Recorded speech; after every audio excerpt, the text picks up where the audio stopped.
السلام عليكم ورحمة الله وبركاته. الحمد لله وسلام على عباده الذين اصطفى، وأشهد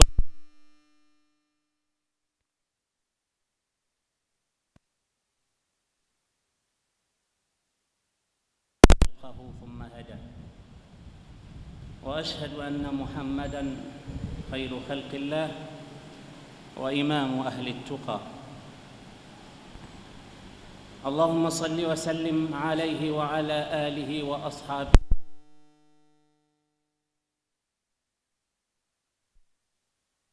Watukufu wa Islam,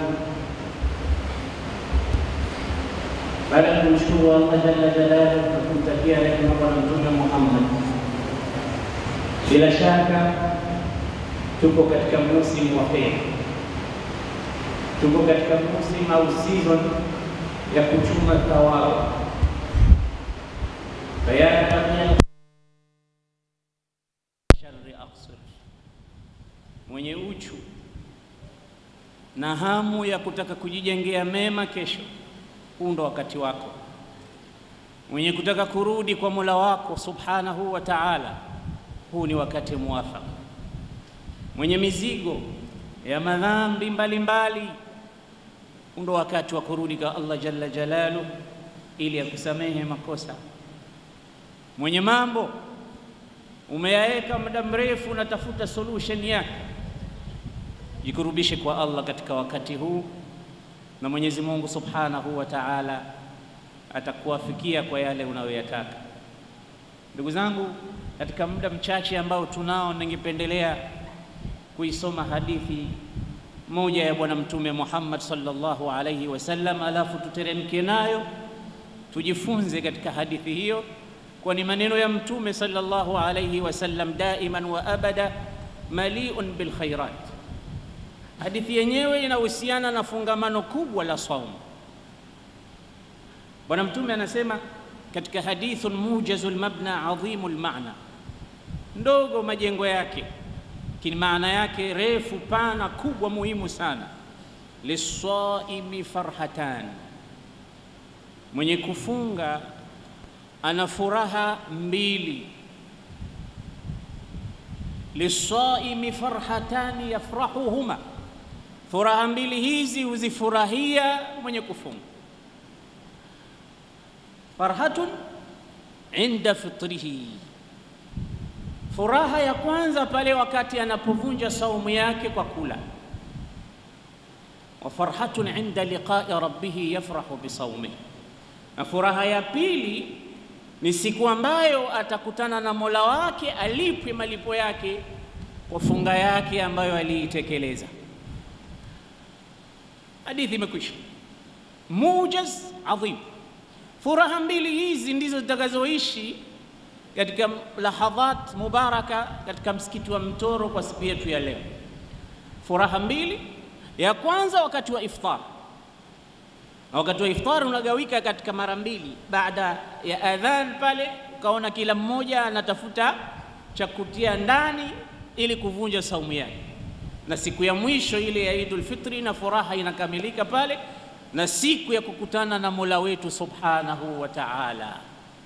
Hii siku ya kukutana na Mola wetu, kulipwa, tutaizungumza wakati mwingine tutakapopata wasaa na fursa, lakini tuizungumze hii wakati wa kuftari.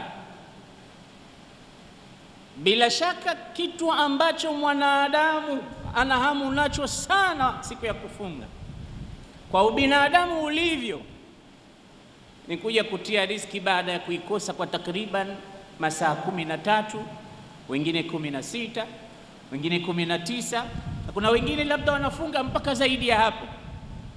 Saumu ikamkolea, ukaona anakwenda anapepesuka, anakwenda unamuona hali yake namna alivyo, na wengine wakapata tamaa, wakapita marikiti, akakusanya kila kitu, kwa sababu roho inamwambia leo kuna mapambano baada al-maghrib, hiki hakitoshi, hiki hakitoshi, hiki hakitoshi. Anakusanya kwa kukusanya tena, atakwenda kufurahi. Na hali ikaendelea hivyo ukawaona watu wakati wa sala ya maghrib wamejazana misikitini kuliko sala yoyote nyingine, kwa sababu ni wakati muwafaka sana wa kuanza kufurahi pale.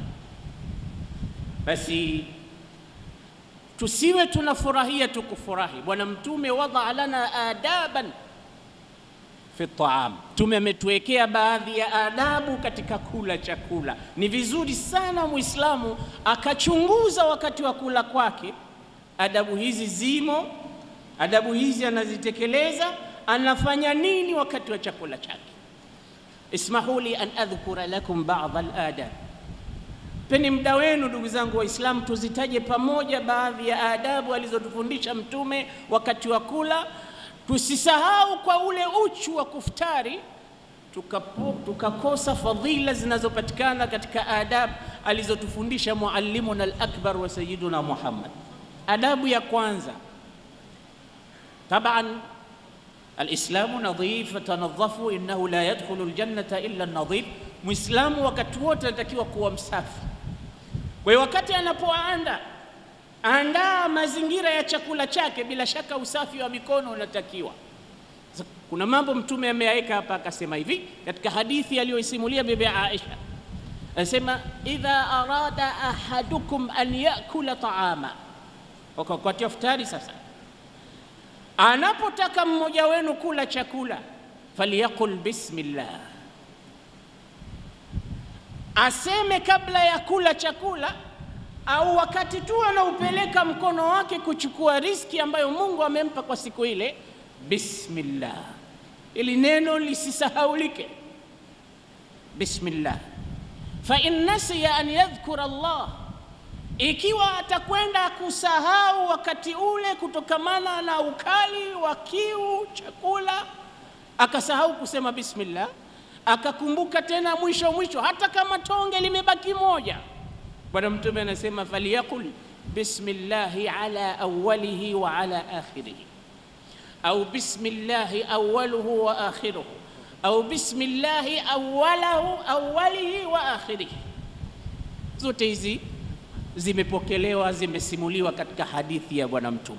Ni vizuri watoto wetu pale nyumbani, na kabla ya watoto sisi wenyewe watu wazima, haya ambayo Mtume anatufundisha tuyaseme kwa sauti wakati wa kula, linunabbiha al-akharin, ili wengine ambao wameghafilika wapate na wao kukumbuka kwamba huu ni wakati muafaka wa jambo hili. Hii riziki ambayo natia mdomoni, natia tumboni, bila ya jina la Mwenyezi Mungu mtukufu, si lolote si chochote. Kwa hiyo hili ni jambo la kwanza muhimu sana katika wakati wa kuftari, ile furaha ili ipate kukamilika na iwe na baraka nyingi kutoka kwa Allah jalla jalaluhu. Katika hadithi hiyo au muntalaka huu wa kusema bismillah awwalu ta'am, Bwana Mtume sallallahu alayhi wasallam anasema katika hadithi nyingine, inna ash-shaytana yastahillu at-ta'ama alladhi lam yudhkar ismullah, hakika shetani huwa anakichukua na kukitumia kukifanya mewini chakula ambacho hataji Mwenyezi Mungu juu yake. Hapo kuna hatari ya ulichokusanya, makuku yako, mikate yako, mhogo wako, futari zako zote, ukaweka ukawa unakula pamoja na shetani laanatullahi alayhi. Kwa hiyo Mtume sallallahu alaihi wasallam katuwekea bismillah na hikma ya kuweka bismillah, anna bismillahi yadfa'u ash-shaytana 'anil musharakati fi at-ta'am, ili umuondoe shetani usishirikiane naye katika chakula. Bismillah wakati wa chakula. Hadithi ya tatu katika kusimulia habari hiyo na kutilia nguvu, Bwana Mtume anasema idha dakhala ar-rajulu baytahu fadhakara isma Allahi ta'ala 'inda dukhulihi, mtu yoyote anaporudi nyumbani kwake akamtaja Mwenyezi Mungu wakati wa kuingia nyumbani kwake, qala ash-shaytanu, shetani huwahubiria wadogo zake au wenzake akawaambia, la mabita lakum, leo hapana malazi hapa.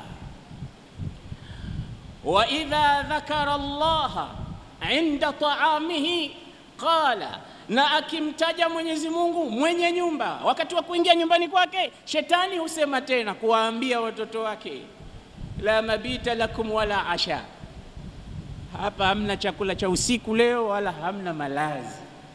Hadithi inatufundisha kwamba kumbe shetani hushirikiana na sisi katika mambo mengi sana. Hushirikiana na sisi wakati tunaporudi majumbani mwetu, na yeye akaingia pamoja nasi. Wakati wa chakula akashirikiana nasi katika chakula, na wakati wa kulala akashirikiana nasi wakati wa kulala. Bali hata wakati wa tendo la ndoa na yule mwenzako nyumbani, Bwana Mtume sallallahu alaihi wasallam amekwambia pia, piga bismillah, sema Allahumma jannibna ash-shaytana wa jannibish shaytana ma razaqtana. Ukikadiriwa kupata mtoto, unapata mtoto bora. Sijui ni wangapi katika sisi ambao tumeruzukiwa watoto wa aina hiyo baada ya kusema bismillah wakati wa kitendo hiki na kile na hiki.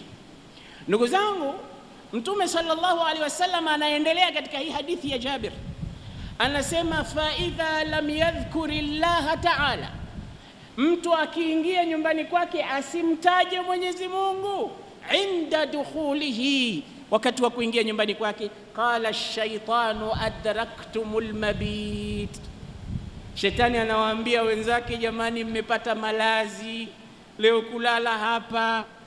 Wa idha lam yadhkur isma Allah inda ta'amihi, na asipomtaja Mwenyezi Mungu wakati wa kula, qala adraktumul mabita wal ashaa inda hadha ar-rajul, leo chakula chenu na kinywaji chenu na malazi yenu nyumba hii. Tasawar ni nyumba ngapi zinalala shetani? Ndio maana wakati tunalala mara nyingine inakuja tu, mara mmeshabughudhiana, ngumi imerushwa, teke limerushwa, talaka zimetuka, kumbe tunalala na shetani. Na kwa nini asitokee hayo wakati tumekula na shetani? Chakula ulichokula umeshirikiana na shetani katika chakula chako. Kitanda ulicholala umeshirikiana na shetani katika kitanda chako. Chakula hicho kitatokaje baraka? Kitanda hicho kitatokaje baraka? Kitazaaje mtoto aliyebarikiwa? Nyumba hii itatokaje kizazi kilichobarikiwa? Wakati laqad ashraktumu ash-shaytana fi kulli shay, kila kitu chenu mmemshirikisha nani? Shetani. Laka anta tasawwar, fikiria ndugu zangu, mimi na wewe ni mara ngapi tunashirikiana na shetani katika mambo mengi bila ya sisi kujua. Kwa hiyo ni wakati muafaka sasa hivi, kuanzia leo uwe na kumbulatu mim shin, uwe na bomu ambayo ni ya kumlipua shetani. Indama turidu dukhula baitik, sema bismillah kabla kuingia. Ukifika tu nyumbani, kisha ukilekewa chakula, sema bismillah. Utoa tangazo mapema, shetani akawaambia wale anaofuatana nao, maana shetani ana awanu. Nasemaje? La mabita lakum wala ashaa inda hadha ar-rajul, leo hakuna chakula hapa. Unamweka na njaa shetani. Al-ulama wakati wanapoisherehesha hadithi hii na shurahu al-hadith wanasema hii hakika kabisa shetani anakula.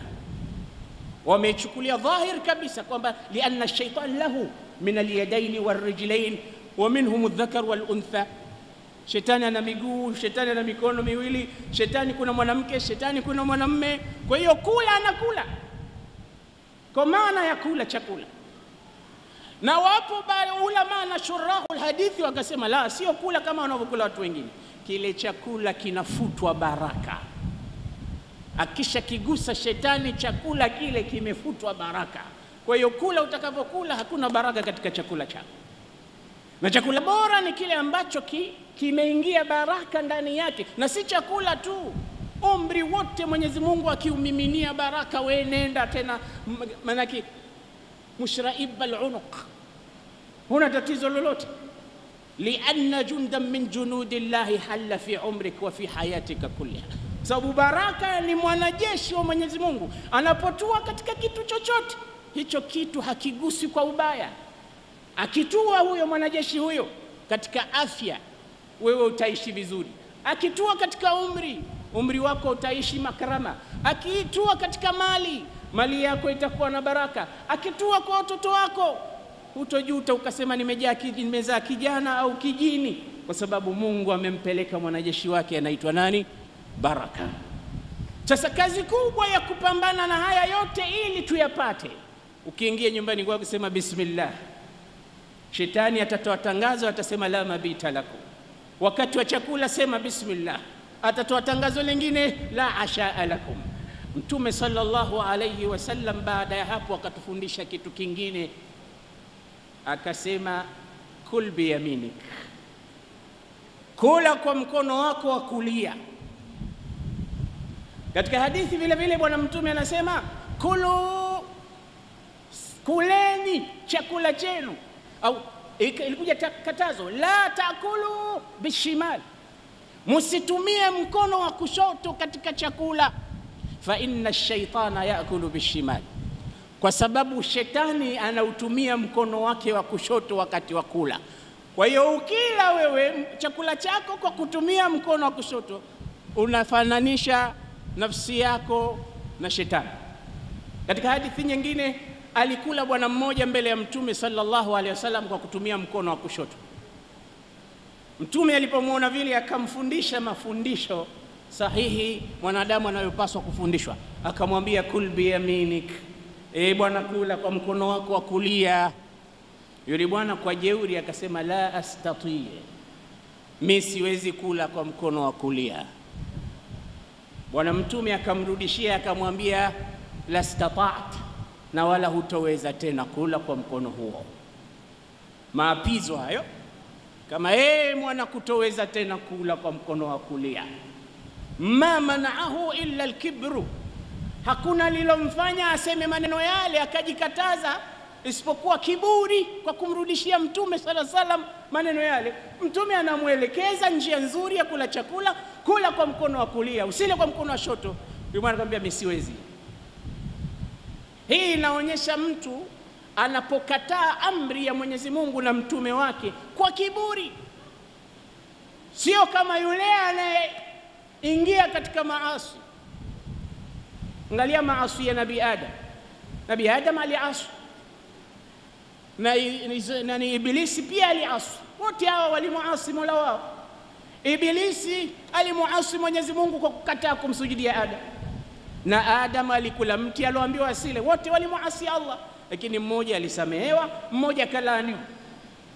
Kwa sababu kuna tofauti kati ya mwenye kukosa kwa ubinadamu na akajua kwamba amekosa akakubali na akarudi, na kuna mtu ambaye amemkosea Mwenyezi Mungu kwa kiburi, na alipoambiwa akasema sina habari, fanya utakachofanya. So mtu anaambiwa kula kwa mkono wa kulia anasema siwezi. Mtume akamwambia hutoweza tena. Wanasema shurahu alhadith, fama rafa'ahu ila fi, hakuweza tena kunyanyua mkono wake wa kulia katika mdomo wake, lianna Allah shallaha, kwa sababu Mungu aliuparalyze mkono wake, hakuweza tena. Kwa hiyo angalia ubaya wa kukataa amri kwa jeuri mbele ya Mtume sallallahu alaihi wasallam. Kwa hiyo funga yako na utamu wako wa kuftari usikupelekee kuingia katika makosa ambayo yatakuondoshea baraka, furaha ile isitimie. Katika jambo lingine Mtume sallallahu alaihi wasallam anasema jilsatul mutawadha, kasema hivi kwa vitendo vyake. Ulama wanasema jilsatul mutawadha, kaa kitako chenye kuonyesha wewe ni mja wa Mwenyezi Mungu dhalili wakati wa chakula. Ina maana chakula kina kikao chake. Baada usapiga bismillah, ushakula kwa mkono wako wa kulia, kula, kaa kitako ambacho kitakuwa ni chenye kuonyesha wewe ni mja wa Mwenyezi Mungu dhalili. Mtume alipewa nyama ya mbuzi siku moja. Alipoletewa nyama ya mbuzi, bwana Mtume akapiga goti lake chini. Anatuonyesha namna ya kukaa wakati wa kula. Fajutha ala rukbatihi, kapiga goti lake kama vile mtu anavyokaa atahiyat. Goti hili la kushoto akalikalia, akalinyanyua goti la kulia. Kikao hiki akamuuliza ma hadhihi aljilsa, mbona unakaa hivyo Muhammad? Yahudi mmoja akamuuliza Mtume, bwana Mtume akajibu akamwambia, innama ana abdun ja'alani Allahu abdan kariman wa lam yaj'alni, Mwenyezi Mungu amenijalia mimi mtumwa mkarimu, hakunijalia jabbaran anidan, mimi nikawa jabbari mwenye kuvunja na kuepuka na kuchupa mipaka ya Allah subhanahu wa ta'ala.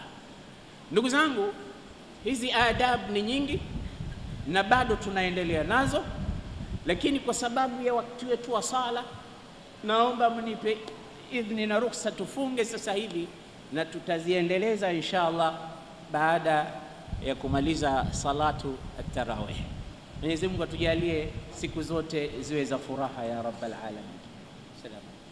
Salam.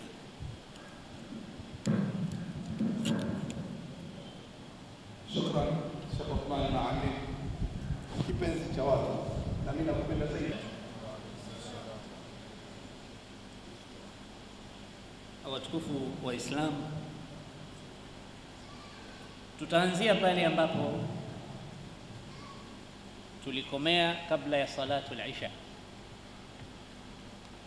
na min babil amana tukumbushe kwamba tulikuwa tunazizungumzia adab allati allamana iyaha sayyiduna Rasulullah,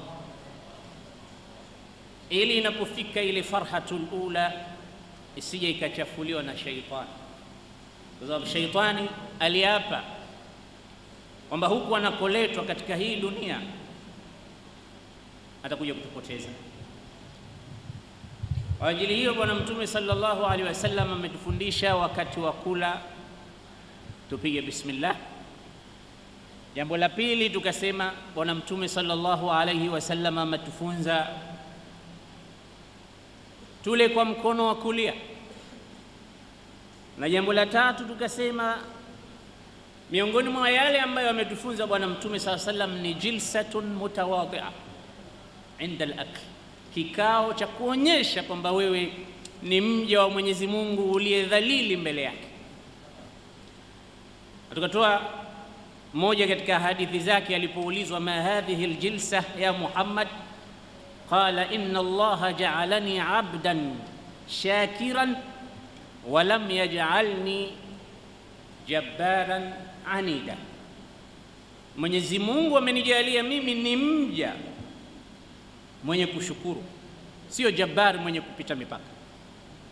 Na katika hadithi nyingine Rasulullah sallallahu alaihi wasallam anasema, amma ana fala akulu muttakia, hadith maruf, amma ana fala akulu muttakia, ama mimi sili hali ya kwamba nimetegemea au nimeegemea au nimemili. Shurahul hadith wanasema wa maana muttakia, maana ya muttakia an yaj'ala ihda shaqqaihi ma'il, ni kujalia upande wake mmoja umemili upande wa pili, kuegemea. Isije ukaonekana katika kula kwako unajifananisha na watu majabbar. Ndio maana ya kile kikao jilsatul mutawadhi'a athna al-akl, na tumekisifu kikao hiko kwamba ni sawa sawa na kile kikao cha at-tahiyat ambacho unaukalia mguu mmoja na mwingine unausimamisha. Nadhani imefahamika vizuri. Rasulullah sallallahu alaihi wasallam anasema katika hadithi, amma ana, ama mimi Muhammad, fala akulu muttakia, sili hali ya kwamba nimeegemea. Na maana ya kuegemea ni upande mmoja wako wakati wa chakula unakula huku umemili upande fulani. Na katika kikao hiki kuna hikma mbalimbali. Baadhi ya wanaozungumza katika shurahul hadithi wanasema kwa sababu unapomili tumbo linakuwa linajaa sana, au vile vile kuna baadhi ya mambo yanayotokezea yana madhara kwako kiafya, kwa sababu daima Rasulullah ni tabibul a'zam. Pamoja na yote,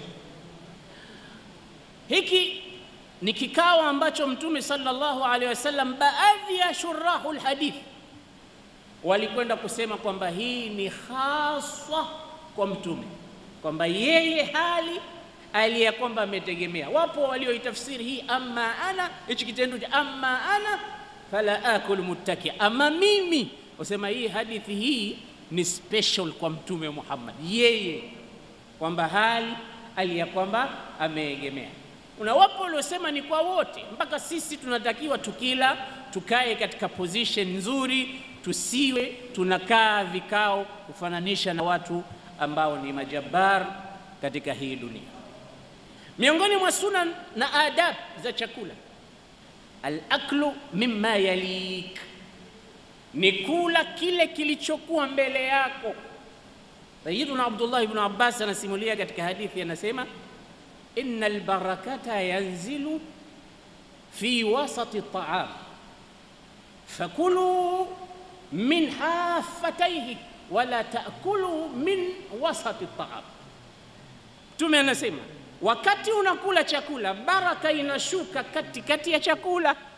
Kwa hiyo unapokula chakula, usianze kula chakula kile katikati ya sahani, kula pembeni pembeni, sababu ukiingiza mkono katikati ya chakula ni kana kwamba unazizuia zile baraka zinazomiminika athna at-ta'am. Kwa hiyo moja katika mafunzo ya Bwana Mtume SAW ni kula chakula kilichokuwa mbele yako, na hasa unapokuwa na wenzako mmealikwa, mmeivamia sahani mkaizunguka nyote, basi unatakiwa pale palipokuwa mbele yako ndo upeleke mkono wako. Na ipo hadithi ya Bwana Mtume SAW anayosimulia Umar ibn Abi Salama, anasema kuntu ghulaman fi hijri an-nabiy sallallahu alayhi wasallam, nilikuwa mtoto mdogo. Umar ibn Abi Salama anasema, unajua Mtume SAW alimwoa Ummu Salama, ndio. Kwa hiyo anasema kuntu ghulaman inda hijri an-nabiy, yani kuntu rabiba baiti an-nubuwa, nililelewa mimi katika nyumba ya Mtume. Kama alilelewa katika nyumba ya Mtume, kuna malezi ya kiutume aliyopewa huyu kijana. Anasema kanat yadi tatishu, mkono wangu wakati wa chakula ulikuwa unaizunguka sahani. Tatishu as-sahfa, inazunguka, yani mkono unakwenda huku unakwenda kule, ukiona nyama kule unachukua kule, ukiona yai pembeni kule unakwenda unaizunguka ile sahani. Faqala li ya Rasulullah, Bwana Mtume sallallahu alaihi wasallam akanambia, ya ghulam, ewe kijana, samillah, mtaje Mwenyezi Mungu kabla ya kula, yale ya mwanzo. Wa kul biyaminik, kisha ule kwa mkono wako wa kulia. Wa kul mimma yalik, na kula pale palipokuwa mbele yako. Ukiwa peke yako sasa, ukiona nyama iko kule unaweza ukaenda kule, lakini na wenzako ni kitu ambacho kinaleta tanafur baina ashabi alladhina yakuluna ma'ak. Na kuna mambo mengi yanakatazwa wakati unapokula na wenzako. Kuna tabia za Waislamu wengine hawana ustaarabu wa Kiislamu katika kula. Miongoni mwa mambo yanayokatazwa, mtu kuchukua chakula akala kwa kutia mkono mzima mdomoni, kisha akautoa mkono ule akarudisha tena katika sahani. Wakati unakula na wenzako wengine wanaweza wakanyanyuka wakasema tumeshiba, kumbe bado wana njaa.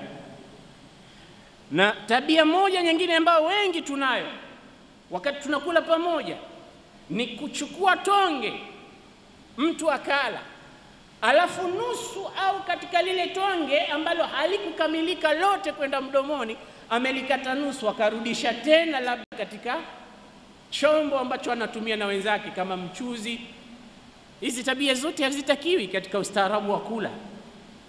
Hata kama boflo umechukua umechocha katika mchuzi, basi kile kipande ulichopeleka kula chote, usitafune alafu karudisha tena katika chombo kile.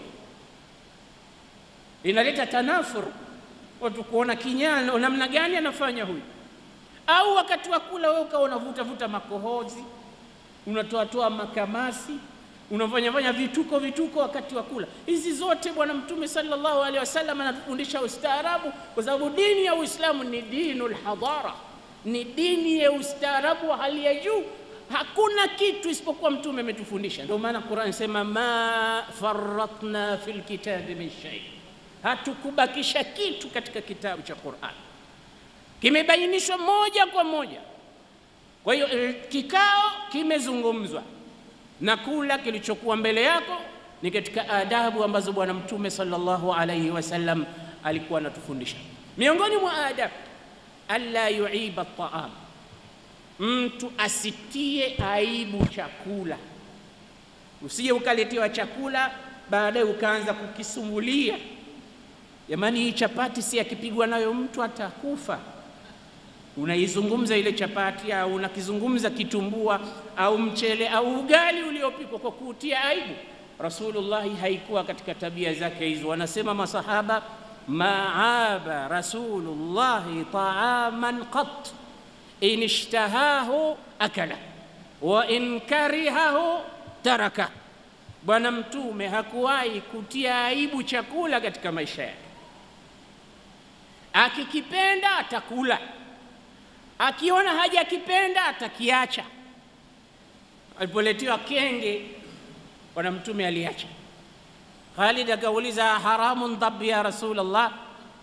Akasema, inni la ajiduhu fi ardhi qaumi fa arani uafi.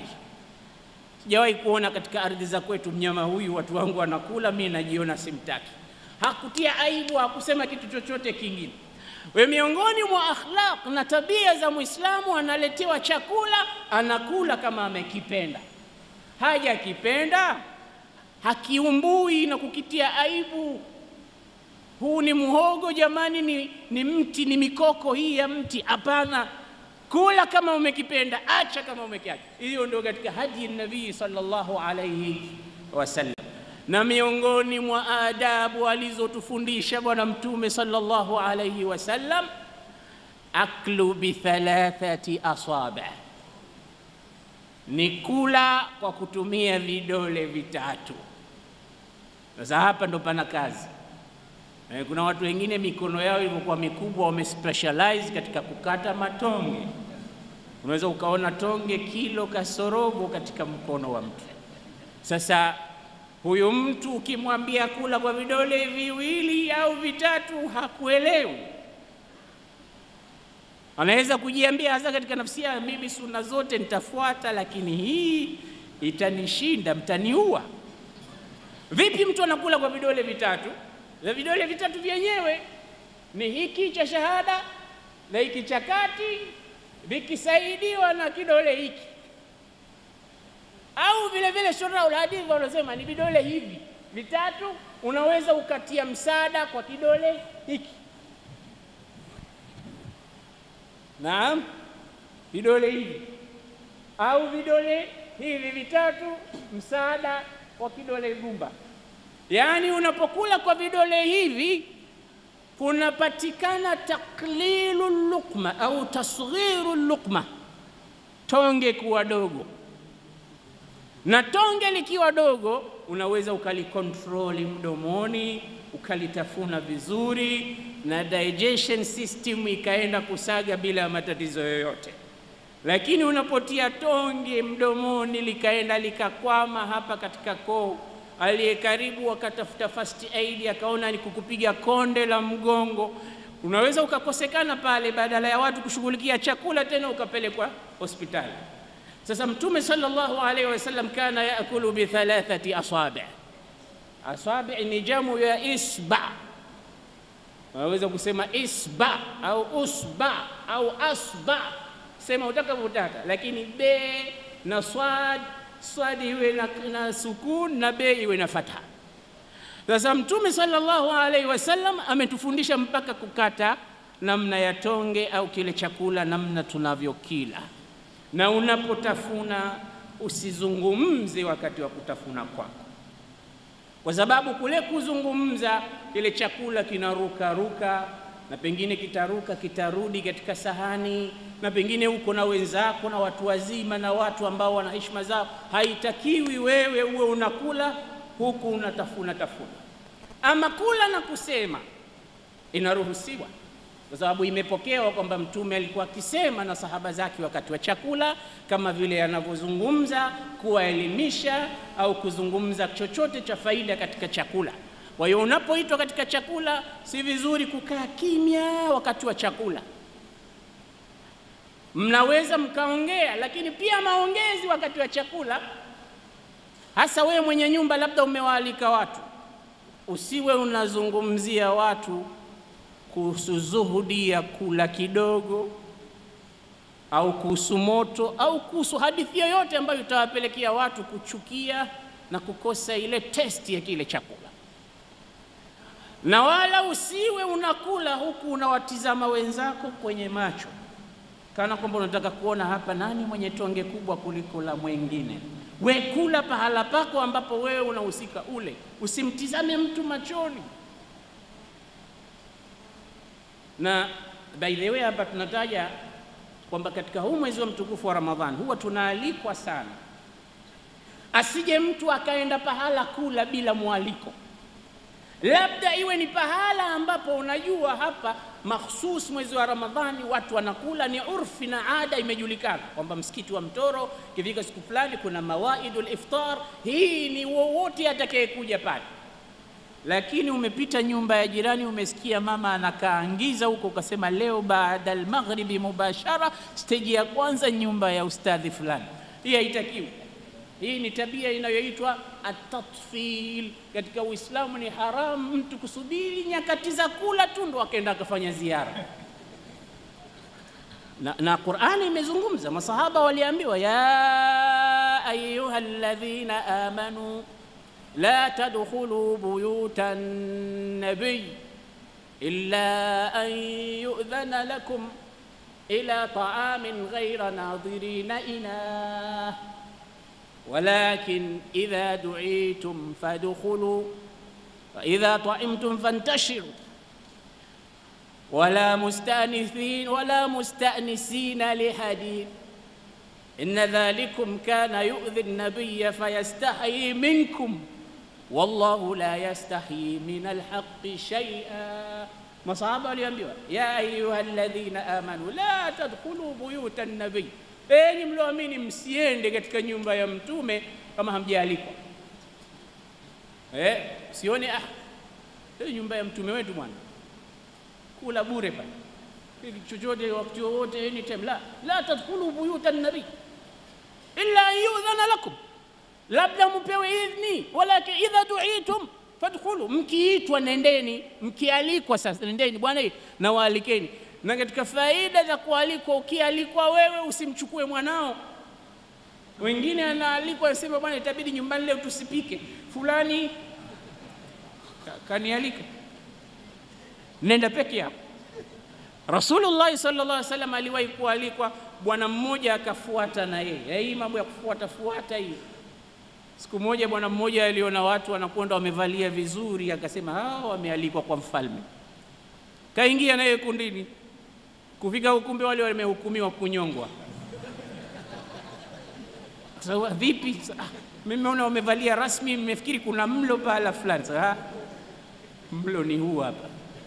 Usije tu ukafuata watu kuona wamevaa rasmi unakwenda tu. Bwana Mtume SAW anakwenda katika mwaliko, kaja bwana mwingine anawafuata nyuma. Kufika mlangoni bwana Mtume akamwambia, unamwona huyu? Katufuata, hayumo katika list. In shi'ta, ukipenda wewe mwenye nyumba uliotualika, dakhala wa akala ma'ana wa illa raja, ukipenda ataingia atakula pamoja nasi, lakini kama hujaturuhusu huyu anarudi, huyu atarudi. Bwana akasema ya Rasulullah, mwacheni na yeye akaacha na yeye aka. Kwa hiyo usiende tu pahala bila mwaliko.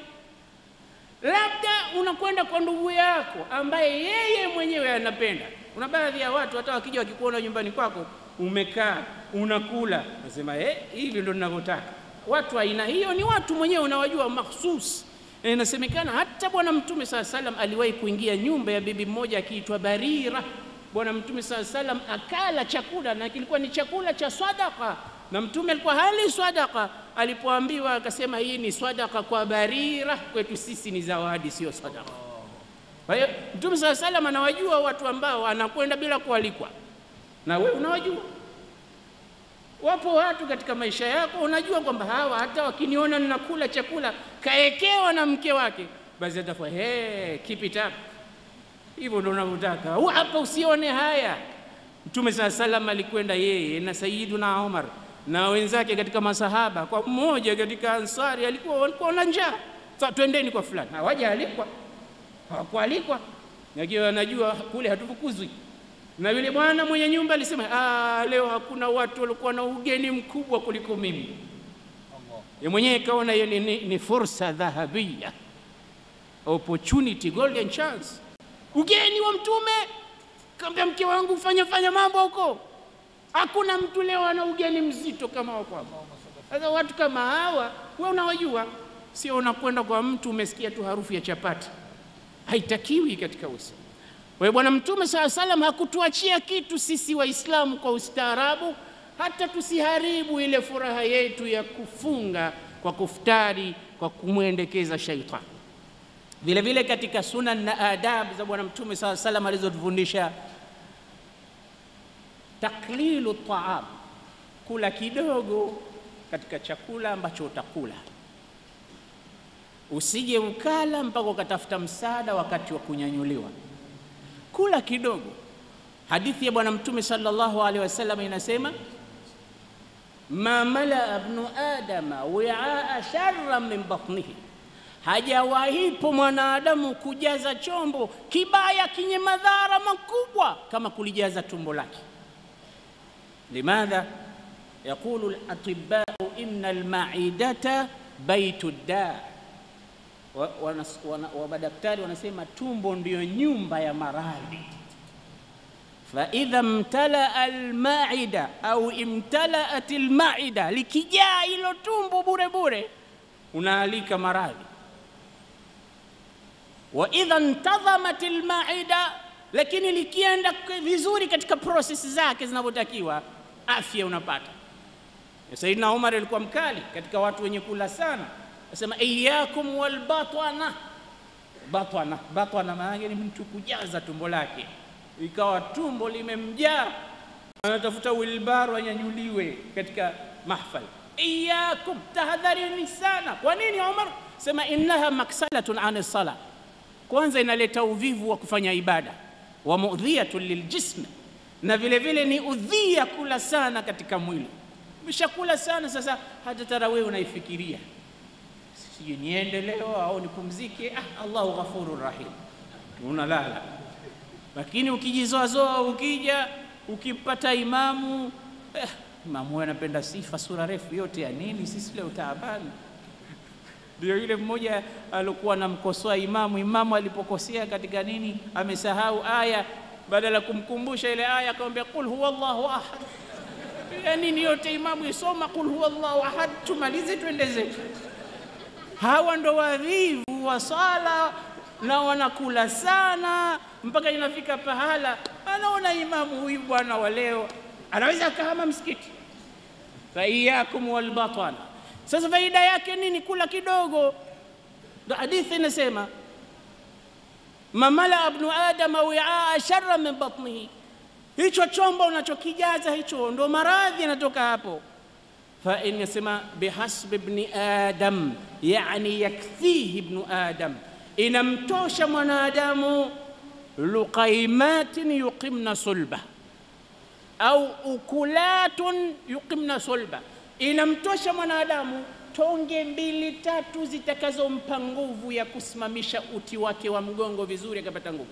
In kana la mahala, ikiwa hana budi kula sana, fa thuluthu ta'am wa thuluthu sharab wa thuluthu li nafsihi, ikiwa hakuna budi ule, basi chunga hivi, kula thuluth moja chakula, thuluth moja ya kinywaji, kula na thuluth moja ubakishe kutoa pumzi na kutanafasi. Sadaqa Rasulullah. Jumana Muqawqis hakimu Misr alipopokea barua ya Mtume sallallahu alaihi wasallam akaisoma, akafurahi sana. Mfalme wa Misri kafurahi sana, akasema huyu si mtu wa kawaida, mpelekeeni zawadi. Akapelekewa zawadi ya Jariyatain, Maria al-Qibtiyya na dada yake ikiitwa Sirin, Jariya Maria al-Qibtiyya tunamfahamu, malakaha an-nabiy bi'aqd al-yamin. Siri akapewa Hassan ibn Thabit, shairi wa bwana mtume sallallahu alaihi wasallam. Wanasema naye kulikuwa kuna daba, kipando pia amepewa zawadi kutoka Misri bwana mtume. Miongoni mwao wanasema pia ilikuwepo daktari specialist aende akamtibu mtume sallallahu alaihi wasallam, huyo kutoka Misri. Mtume angachukua daba, akachukua na jaria, na kulikuwa na asal, akachukua asali, kwa sababu asali kama alivyosema Mwenyezi Mungu, yakhruju min butuniha sharabun mukhtalifun alwanuhu fihi shifaa'un linnas lakinahu radda at-tabib. Daktari akamrudisha akasema, la, nahnu qaumun la naakulu hatta idha ju'na wa idha akalna la nashba. Sisi ni watu ambao hatuli mpaka tuwe na njaa, na tukila hatushibi.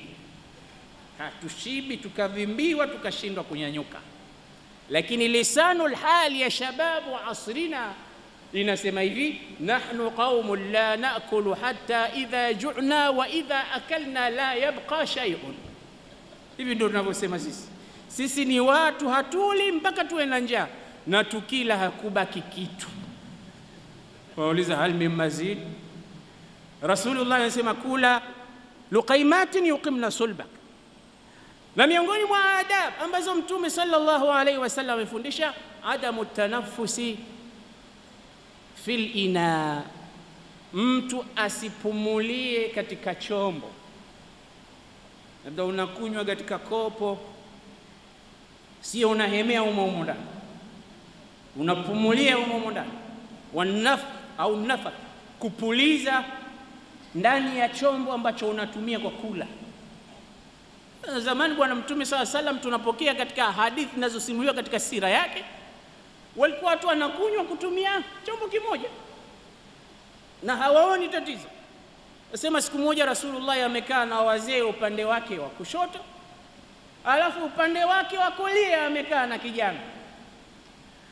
Akaja bwana mmoja kumpa kinywaji. Bwana mtume sallallahu alaihi wasallam hakupenda kunywa peke yake, kama mnavyojua katika tabia zake hakuwa mchoyo Rasulullah sallu alayhi. Kana Rasulullah ajwad an-nas wa kana ajwad ma yakunu fi Ramadan. Mtume alikuwa mkarimu wa watu, na ukarimu ulikuwa ukizidi katika mwezi wa Ramadhan. Je, wewe ukarimu upo au bakhili mtupu mpaka unaongea na pochi yako na pia nikopeshe kidogo? Rasulullah sallallahu alaihi wasallam alipoletewa kinywaji akatizama, yeye anapenda kulia mambo yake yote. Kana Rasulullah yujibuhu tayammun fi amrihi kull, alikuwa anapenda kulia upande yani wa kulia mambo yake yote, akianza kukoga kulia, akianza kuvaa kulia, akianza yote kulia. Rasulullah sallallahu alaihi wasallam aiman. Sasa kulia kwake kuna kitoto kidogo, na upande wake wa kulia kwingine kuna wazee. Akawa ni mwenye kumuuliza mtoto, maana alijua kwamba hapa hichi kinywaji kwa mambo yalivyo mimi natakiwa nianze kulia, na kulia kuna kitoto kidogo, na ilikuwa mimi niwape watu wazima kwanza kabla ya mtoto huyu. Sasa mtoto leo yuko kulia ambako mimi inabidi nianze huko. Nikianza huko pengine hao watu wazee wanasema bwana tudharau bwana, anaanza na kitoto kidogo, sisi anatuweka namba 2. Sasa mtume akawa ni mwenye kumuuliza huyu mtoto, ya ghulam atadhanu li an u'tiya haula an usqiya haula, unanipa ruhusa wewe kijana nianze kuwapa hawa? Anamuuliza mtoto. Subhanallah, kwapi tabia za mtume katika maisha ya Waislamu? Anasema fabima rahmatin min Allah linta lahum walau kunta faddan ghalidha alqalbi lanfaddu min hawlik fa'fu anhum wastaghfir lahum washawirhum fil amr faidha azamta fatawakkal ala Allah inna Allah yuhibbul mutawakkilin. Umekuwa laini kwa wewe Muhammad, flexible. Hivyo ndivyo ulivyo, tabia zako ndo hizo, na tabia za masahaba wake ndo hivyo. Wakiona mtu ana tabia nzuri, wewe amewamaliza. Abdallah ibn Umar alikuwa na watumwa wake nyumbani. Alikuwa akimwona mtumwa anasali sana anamwacha huru, mpaka watumwa wakapata habari, bwana, ukitaka uhuru sali sana tu tena mbele yake, unapata uhuru wako. Ikaja leakage kwa Abdallah ibn Umar, unajua hawa watumwa wamepata habari kwamba wewe unapomwona abdan yuhsinu salatahu tu'tiqu, wamepata habari kwamba mtu akisali vizuri ukimwona unamwacha huru. Sasa hawa wanakuja kuswali sio kwa sababu ya Mungu, hawa wanatafuta uhuru. Hawa usiwaone, wanakuja wanakuona yupo, Allahu akbar, wanataka uache huru hawa. Abdullah bin Umar alisemaje? Man khada'ana lillahi khada'na lahu, atakayetuadaa kwa Mungu lazima tutaadaika tu sisi. Kwani tusiadaike? Mtu akinidanganya kwa Mungu nitadanganyika tu. Mtu anasali, kwani mimi ndo natoa thawabu? Mwacheni anihadae kwa ajili ya Allah. Ndio maana watu wengine wakitaka kuiba navaa kanzu moja inang'ara kama kioo, wanawaadawa. Mtume sallallahu alayhi wasallam tabia zake hazikumpa, akamkiuka kijana yule, akamwona ni kijana, tukamuuliza ya ghulam, nipe ruhusa, unanipa? Sasa sikiliza jibu la kijana, ya Rasulullah, la uthiru binasibi anka ahada. Ya Rasulullah, mimi nafasi yangu kwako wewe simpi mtu yoyote, na awe mzee atakavyokuwa. Yani hii ni fursa inatoka kwa mtume, alafu eti mimi nijitie mpe huyo? Hapana, nipe mimi ya Rasulullah. Hii si jeuri? Anaona nitapata wapi tena mimi fursa hii? Mambo haya ni mengi kabisa. Rasulullah sallallahu alaihi wasallam, basi wazee tena itabidi mwache kijana achukue nafasi yake. Rasulullah sallallahu alaihi wasallam ametufundisha tusipumulie ndani ya chombo, wala usiwe ni mwenye kupuliza ndani ya chombo, hasa ikiwa wanakunywa baadhi ya watu wawili watatu, na hata ukiwa peke yako kutoa pumzi zikaingia pale ndani. Ni miongoni mwa mambo ambayo ya aba al-Islam, miongoni mwa mambo ambayo vile vile Mtume sallallahu alaihi wasallam katuhimiza nayo. Anasema ni kuramba vidole. Intabih, usije ukaramba vidole mwanzo wa kula au katikati ya kula. Vidole vinarambwa wakati umeshamaliza kula, na hasa unapokuwa na wenzako, sio katikati ya kula unaramba alafu unarudisha mkono tena. Hii sio hadi ya Rasulullah. Kuramba vidole hikma yake ni nini? Kwamba hujashiba. Maana watu wengine wakiona unaramba maskini wali umemnogea leo, muongezeni. Sio hivyo. Mtume anasema huenda ile baraka ya kile chakula iko katika kile chakula kilichobaki katika mkono wako, hujui. Na ndio maana Mtume amehusia kwamba tonge likidondoka unatakiwa ulichukue, liondoe pahala ambapo unahisi limechafuka, alafu lile, kwa sababu shaitani na yeye analisubiri, usimwachie shaitani, na huenda lile ndo tonge lenye baraka. Aina nahnu min hadi Muhammadin sallallahu alayhi wasallam. Kwa ajili hiyo basi, kuramba vidole vyako ni baada ya kumaliza chakula. Unaviramba vile vidole ambavyo umekula chakula, huenda baraka za chakula ziko katika chakula cha mabaki ambayo yako katika mkono wako. Vile vile katika hadi ya Rasulullah ya adabu zinazotaallaq na chakula ni kumwombea dua yule ambaye amekualika. Na hasa tunapoalikana katika huu mwezi mtukufu wa Ramadhan, Mtume sema mfattara saiman falahu ajruhu, ukimfutarisha aliyefunga unapata ujira mara mbili kama umefunga mara mbili wewe. Maana yule aliyefunga na unachukua thawabu zake bila ya yeye kupunguziwa wala kuondoshewa chochote katika thawabu. Thawabu zake zinabaki na wewe unapata mfano wa thawabu zake, kwa sababu umemlisha tu chakula, umemfutarisha. Tunakosa mengi katika mwezi wa Ramadhani, ndugu zangu Waislamu. Wala useme mpaka uwe tajiri ndio ualike watu. Unaweza ukafanya chochote. Bwana Mtume anasema walau bishiqqi tamra, hata kwa ubaya watende unaweza mtu ukafanya sadaka. Sio lazima uwe tajiri fulani. Fanya mambo ambayo unaweza mwenyewe kwa kadri ya kiasi chako. Tumalize miongoni mwa sunna au adabu za mwisho ni hii, kumwombea dua aliyekualika na dua yenyewe. Aftara indakum as-saimun akala ta'amakum al-abrar wa dhakarakum Allah.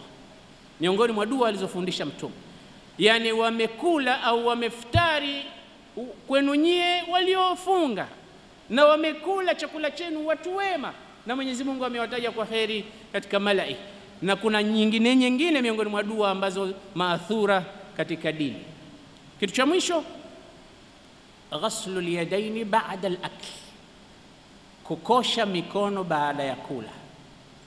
Mtume sallallahu alayhi wasallam anasema, man bata wa qad ghumirat yadu, atakaelala hali ya kwamba mkono wake unavumba.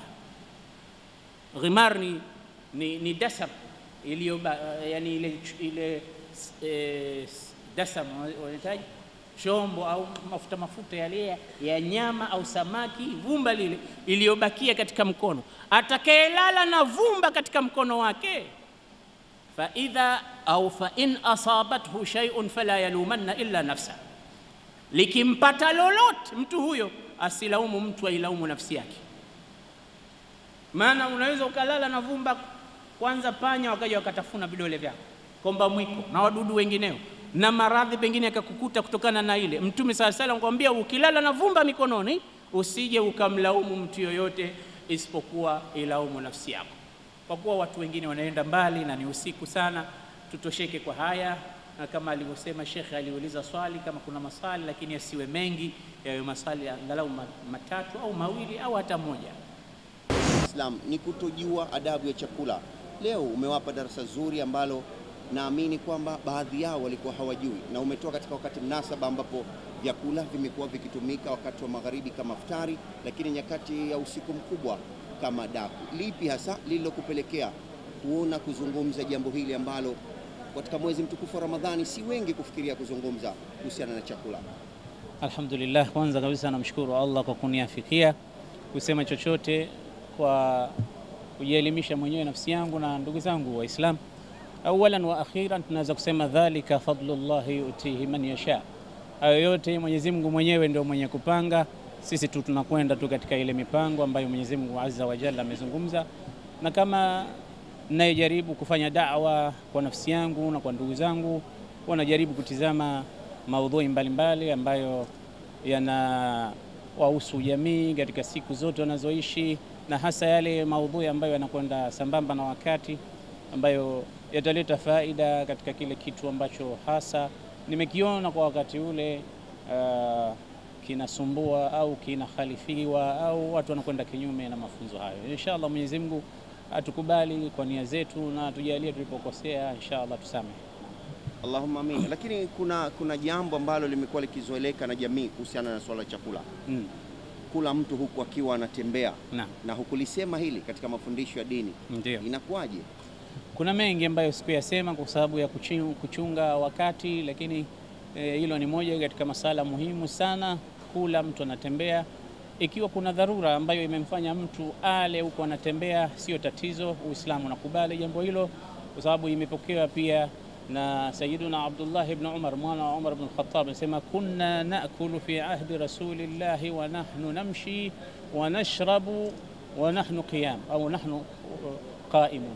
Tulikuwa tukila wakati wa Mtume huku tunatembea, na pia tulikuwa tukinywa huku tumesimama. Ni vizuri ikaangaliwa mazingira pia wakati wa mtu anafanya kitu kama hicho.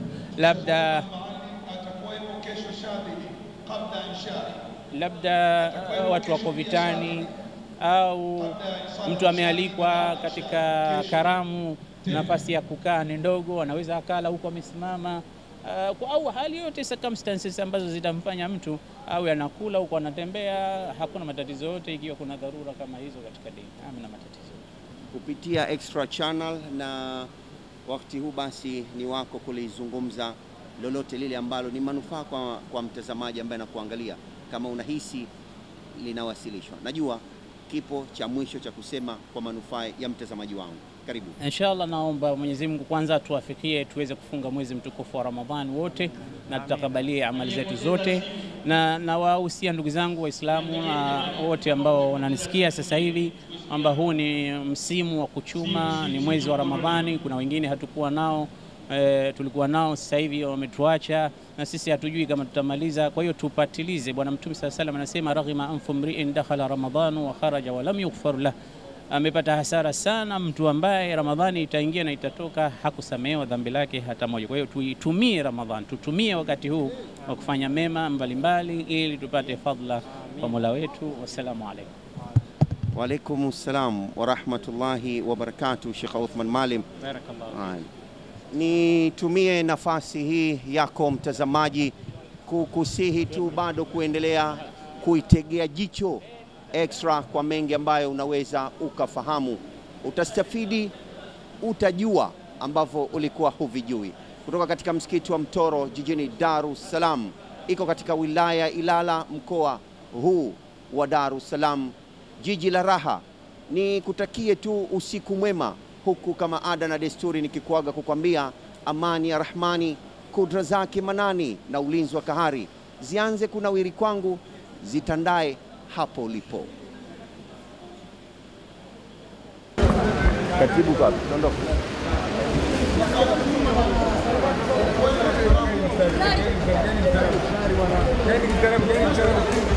Yaani mstari basi. Mstari piteni basi moja kaeni mstari. Mstarabu mstari basi. Mstari kaeni mstari.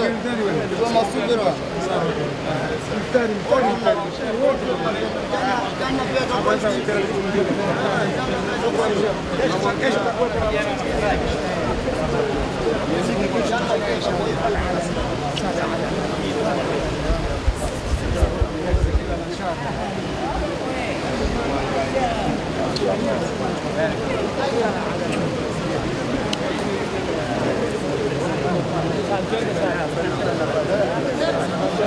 Kama pia kwa